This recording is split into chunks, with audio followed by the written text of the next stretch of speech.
When people think about spirituality and mikvah, they usually think about the act of tevilah, the immersion.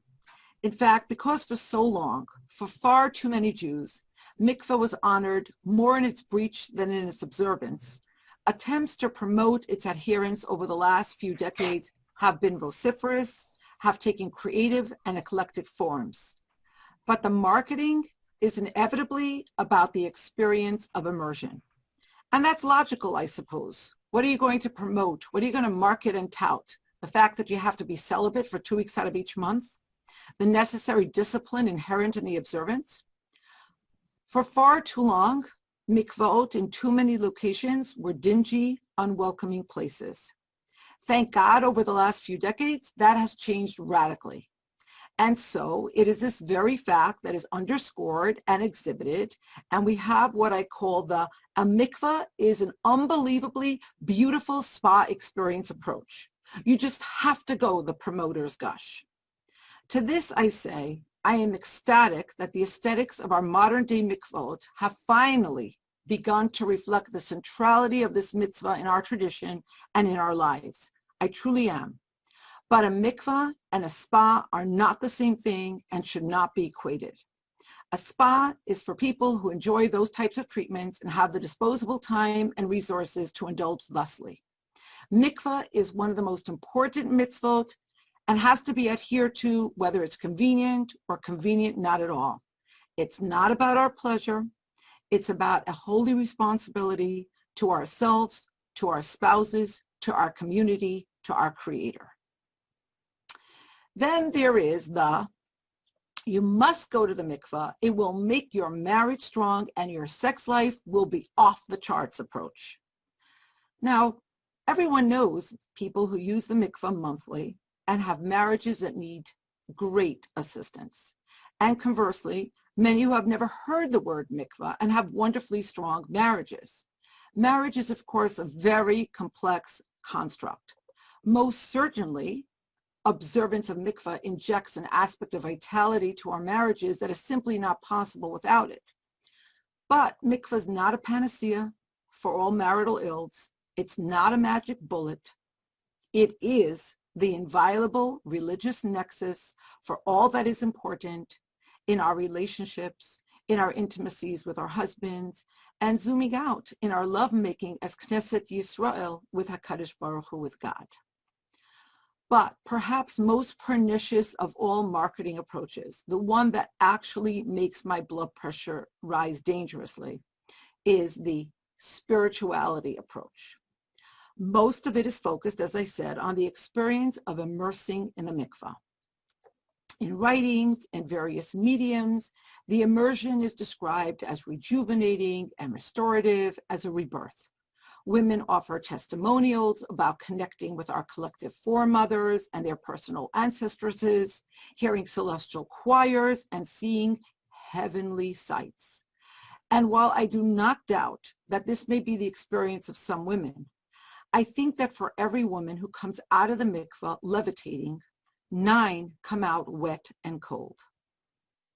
And I'm here to say that's okay, because ultimately the power of our immersion lies not in what we feel and experience, but in what we do. And a mikvah immersion does most certainly transform and elevate us, irrespective of what we feel or don't. But if we're not clear and honest about this and market it as a spiritual experience, we do so at great risk and great disservice to this most central of all mitzvot. You see, if it's about the experience, then if I don't feel it, it must not be for me. We have turned this most axiomatic of all mitzvot into the flavor of the month. To some it appeals, and to some it does not. For some it works, and for some it doesn't. Tevilah, however, is actually exactly the opposite. It's not about what we feel. The Hebrew word tevilah is comprised of the same letters as the Hebrew word habitul, self-nullification.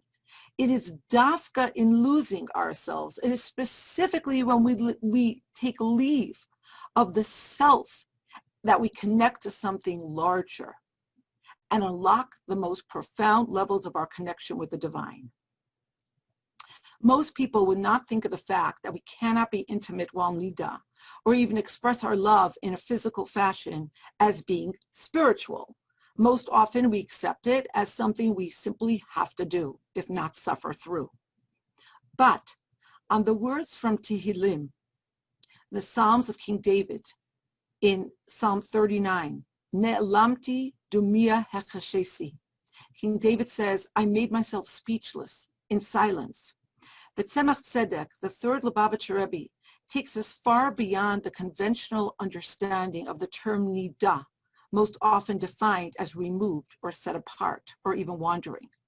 He teaches that the word nida, the concept of nidus, reflects a spiritual reality, specifically an aspect of the Shekhinah, of God's presence, being in galut, exiled, in which Nod He, the final He of the four letters of God's name Havaya, is set apart, is distanced from the first three letters of the Shem Hashem, the Yud, the He, and the Vav. He explains that the first three letters of the Shem Hashem, the Shem Havaya, represent potential for expression, with the final He representing Malchut, sovereignty, specifically through dibur, speech, and other forms of actualized expression. The Tzemach Tzedek further teaches us that the words Ne'elamti dumia hechashesi are actually Rosh Tevot, an acrostic for the word nida. The profound mystery and mystique of nida expresses itself precisely, specifically, via a form of metaphoric silence, a lack of external expression, drawing back. There are, however, as we all know, two types of speechlessness, a cold, sterile, and hostile silence. But then there's the silence born of a depth of emotion which no words can possibly ever contain. There are times where every conceivable type of expression will fall short. It will invariably sully the pristine truth. A woman's state of nida honors the depth of a couple's oneness, the unity that defies expression. It is a time to focus on the inner secret of this oneness, the neshama, which is interlocked of two components in a way that transcends manifestation. It is a time to step back and focus on the startling truth. I found something so beautiful in the writings of Rabbi Moshe Abigdor Amiel. He asked the following question on the blessing that the Mesadik Kedushin makes. And I'll just remind us of the words where the Mesadik Kedushin says, who sanctifies us with his commandments and instructed us to refrain from engaging in illicit relationships. He has forbidden unto us betroths. So Rabbi Amiel asks, and here I quote, in truth, where do we find the recitation of a blessing on a negative or something that God forbade?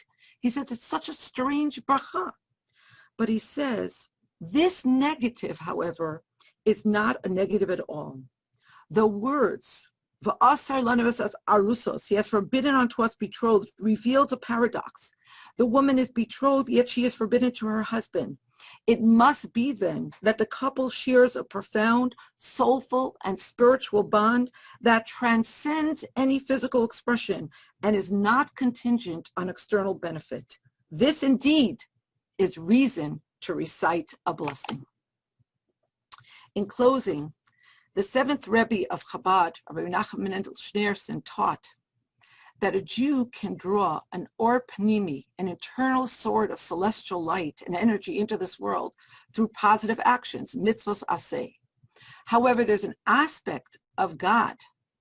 There are lights and energies that transcend what we as limited human beings can access and draw upon. Hashem therefore gives us mitzvos los aseh. When we don't do, when we withhold or abstain, when we pull back, when we let go, as it were, that's when we can let God. We make room for a higher type of energy, an or makif, the transcendent light and energy to manifest. These and other teachings in Chassidut underscore that when we are prohibited from doing something, it's not necessarily an expression of negativity.